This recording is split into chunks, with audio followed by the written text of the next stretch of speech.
Okay, YouTube Automator, so in this video, I want to talk about the possibilities behind the click. Now, I'm going to give you guys a quick pop quiz, all right? I never really liked pop quizzes in school, but this is YTA Master Class. This ain't no school, guys. So I got a pop quiz for you. What are the two things that get people to click on videos? Good stuff. You guys are learning. It's the title and the angle, and it's the thumbnail. Those are the two things that get people to click on videos. So what's the possibility behind the title and the thumbnail? Now, the reason why I wanted to film this video is because I find a lot of people trying to create titles that they think they can create videos about, and then trying to create thumbnails that they think they're able to create. They don't think about what titles and thumbnails will get clicks. They rather think about what titles and thumbnails will be easy to create videos on and to create thumbnails of. That's what they think about. They think about easy versus virality. And I want it to be very different for you guys. See, this is going to be the number one advantage of you being a part of YTA and being in YTA is that you are going to be able to create anything that you want. You're going to be able to create virality, not create what is easy. You see, when it comes to thumbnails and titles, you can literally pretty much create anything you want. There's almost not a single title you can't create a video about. There's almost not a single thumbnail you can't create yourself. If you're sitting there saying, you know what, I want a thumbnail, and I want this thumbnail to be a picture, let's just say of Derek Jeter, right? I want Derek Jeter to be holding a photo of Mona Lisa, right? Like, let's just say it's that. That sounds like a crazy thing, and there's probably not a single video or a picture. Let me look. Derek Jeter, Mona Lisa. Let me look that up. Let me see if there's a single photo out there of Derek Jeter holding Mona Lisa. Okay, not a single one. Actually, that's funny. There's a photo of Derek Jeter's face on Mona Lisa, which, by the way, I guarantee was made in Photoshop. And see, that just proves it right there. But there's not a single photo of Derek Jeter holding a picture of Mona Lisa going like this. But guess what? In Photoshop, you could create that. It's guaranteed that you could create that. What about sitting there saying, I want a picture of a llama that is looking scared and frightened because a tsunami is about to hit him? That's like a crazy thing. Seems impossible, right? I guarantee you can create that in Photoshop. Let's say you want a photo of a lightning bolt just about to hit Jennifer Aniston. I'm coming up with some crazy things right now. Guess what? You can absolutely create that in Photoshop. Now, if you don't want to be able to create that, that's fine. You can definitely learn how to do that. But we're going to show you how to hire someone that's able enough to create that. You know why? Because anything is possible inside of Photoshop. You can literally create anything that you want. If you want Michael Jordan swimming in a swimming pool, you can make that in Photoshop.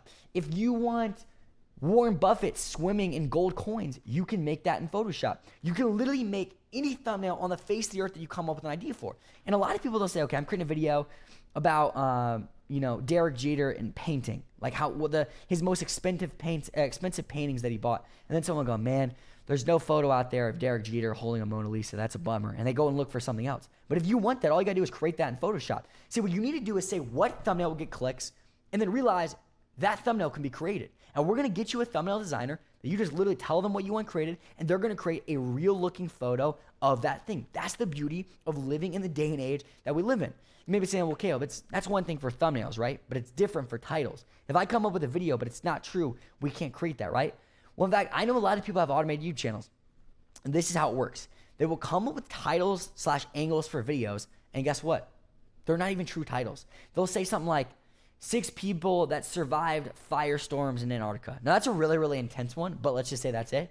And guess what? They'll send it to their scriptwriter. You may be saying, well, Caleb, what's a scriptwriter? We'll get into that later. It's something that a lot of you guys are going to hire for your automated channels. Some of you guys won't, but the majority of you guys will. And the scriptwriter will literally do research and figure out how to make that thing a reality. Like, that's literally what they do.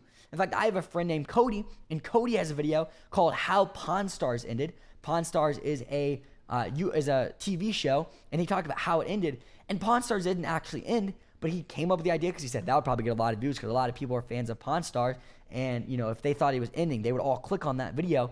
And the scriptwriter he has literally just found some like sentence, I don't even remember, but it's found like some sentence or something of when one of the actors said it might end, and basically just kind of said there's a possibility it could end, and it kind of left it on a cliffhanger, and people were happy. People watched the video. It got millions and millions of views, and he made a lot of money off of that. Why? Because he came up with a title, he came up with an angle, and it's the scriptwriter's job to create content around that thing. Now, obviously, it doesn't work for everything. Probably the worst example I could have given was 6 firestorms in Antarctica because, I don't know, maybe we could make that happen, but at the end of the day, it probably, there's no firestorms in Antarctica. But the majority of things you come up with titles for, they can come up with things. Like, for example, I think someone was looking at someone I know was creating a video the other day called the 10 celebrities that are getting over life-threatening diseases. And like, they didn't know a single one of the 10 celebrities. They just knew that would get a lot of clicks. And guess what? The script writer found 10 cases of celebrities that had life-threatening diseases. See, literally, you just come up with a title, you come up with an angle, you give it to your team, and your team's job is to do the research and to create the video about that thing. And that's what the top people in YouTube automation do. They come up with ideas that would get clicks, and then those people figure out how to make it. Your team will figure out how to make that video true and make that video a reality. And that's the goal. So the goal of this video, I'm not even going to go really much more into this, is I want you guys to understand the possibilities behind the clicks. That way you're not limited in your own head to what you can do to create stuff. If you have an idea for a thumbnail, I want you guys to just literally say it, and we're going to get you guys a thumbnail designer that can create that thumbnail for you. I don't want you to be limited to what you think you can or can't do, or because something is easy or simple. I don't want that happening. If you have an idea for a title or an angle, we're going to get you guys where you have someone on your team that can make that video a reality. I want you guys understanding there's almost not a single title or a single thumbnail that cannot be created. Keep that in mind as you do this, because once you understand that, that's one thing that makes it so much easier and far easier to go viral. And don't forget, you are just one video away.